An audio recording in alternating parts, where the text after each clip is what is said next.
Hello everyone, it is maths class and you are listening to Navdeep Agarwal. In this video, I am going to explain exercise 10th B. In last video, I explained exercise 10th A. Before starting this video, one information I want to give you students. Whatever homework I gave of exercise 10th A, not only exercise 10th A but also the homework of all the chapters which I explained in my previous videos. I hope you have completed that homework. If you have not completed that homework, so you have to complete that homework because when school reopens, then I will see that homework in the notebook. Means that homework will be seen in the notebook. Means you have to complete that work in the notebook and notebooks will be checked. So be careful, you complete your homework every day. Whatever topic I'm explaining, you see the video and complete the homework. Now I'm going to start this exercise 10th B. In this exercise you are going to study for an AP if m into mth term equals n into nth term, then m plus nth term will be 0. Means suppose you are having third term and fourth term and you are having the condition 3 multiplied by third term equals 4 multiplied by fourth term, then 3 plus 4 7, means seventh term will be 0. This condition example I have given for this special property of AP. This is the special property of AP. M into mth term equals n into nth term equals 0. One example I am going to take for based on this property. So you see this example number 10. If 8 times of 8th term of an AP is equal to 15 times of 15th term, find its 23 term. So 8 times of 8th term means 8 multiplied by T8, and 15 times of 15th term, 15 multiplied by T15. So it is given they are equal. Then it means that 8 plus 15 23, 8 plus 15 23. So this term should be 0. You have to prove. So how can we prove? You see, so 8 times of 8 terms equals 15 times of 15 terms. So 8 multiplied by T8 means A plus 7D. A plus 8 minus 1 7D. In the same way 15 into A plus 14D. Now 8A plus 56D equals 15A plus 210D. Means you have multiplied by 8 in LHS in the bracket and you have multiplied by 15 inside the bracket in RHS. So you are getting 8A plus 56D equals 15A plus 210D.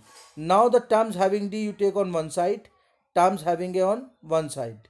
So you are getting A equals minus 22D. Now you have to find 23rd term. 23rd term will be A plus 22D. In last video I told you, if you have to find suppose that you have to find 10th term, then A10 equals or T10 equals A plus 9D, one less it will come. So in the same way 23rd term equals A plus 22D. Now value of A you can put, value of A is minus 22D, you have found just before. So 22D and 22D both are same terms, plus both are same term, but plus minus means negative and positive terms are there, so it will be 0.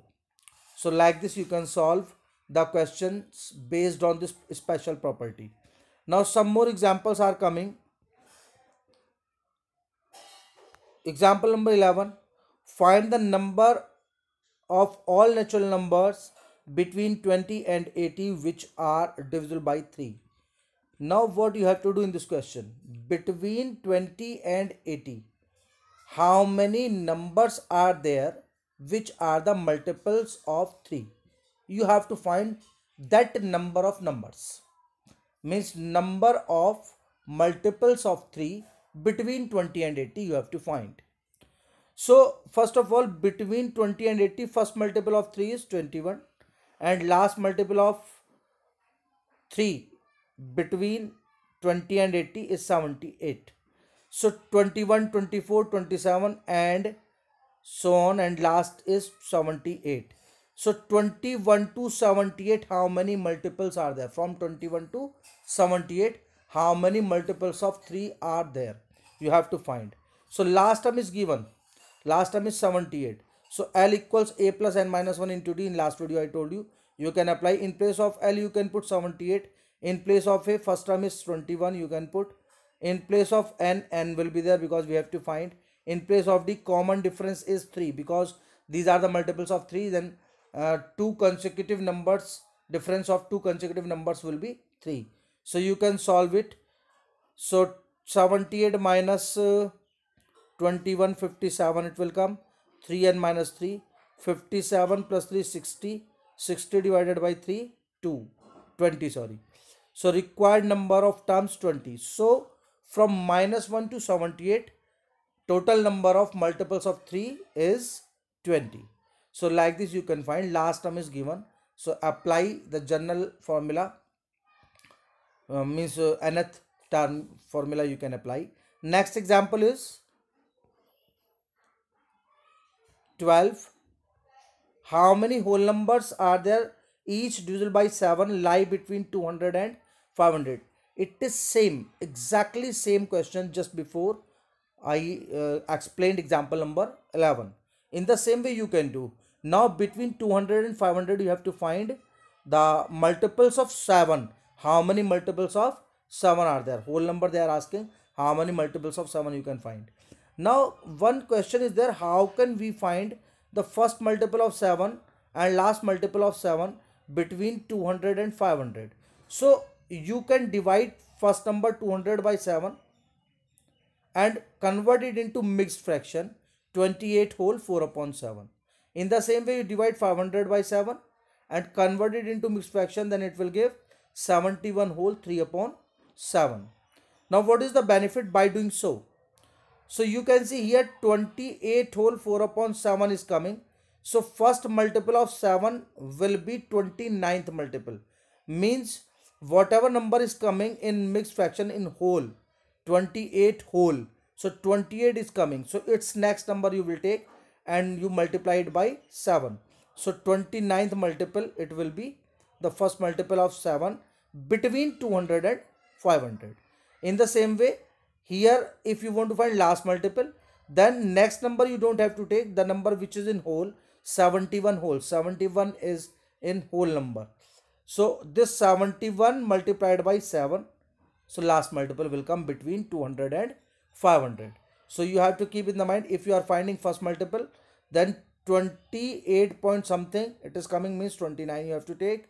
And when you are finding last multiple, then whatever number is in whole in mixed fraction, so that multiplied by 7 you will take, that number multiplied by 7. So like this you are getting the multiple of 7, 203, 210, 217 and last is 497. So last number is 497. So you can apply the formula L equals A plus N minus 1 into D. L is 497, A is 203 and common difference is 7. Like previous example you can solve. So it will give n minus 1 equals 294 upon 7, means 42, n equals 43. So total 43 multiples of 7 are there between 200 and 500. So like this you can solve. One more example is there. You can see 13 example. Which term of AP 4, 11, 18, 25 is 42 more than its 25th term? Now condition is given, AP is given. So first term you know with the help of AP 4 and common difference is 7. 25th term also you can find, A plus 24D, A is 4, D is 7. So it is coming 172. Now which term is 42 more than 25th term, means which term is 42 more than 172, because 25th term is 172. So you can take that term is nth term. So nth term means Tn equals 25 plus T25 plus 42. So T25 you have found 172, 42 is given. So and Tn a plus n minus 1 into 2, 4 plus n minus 1 into 7.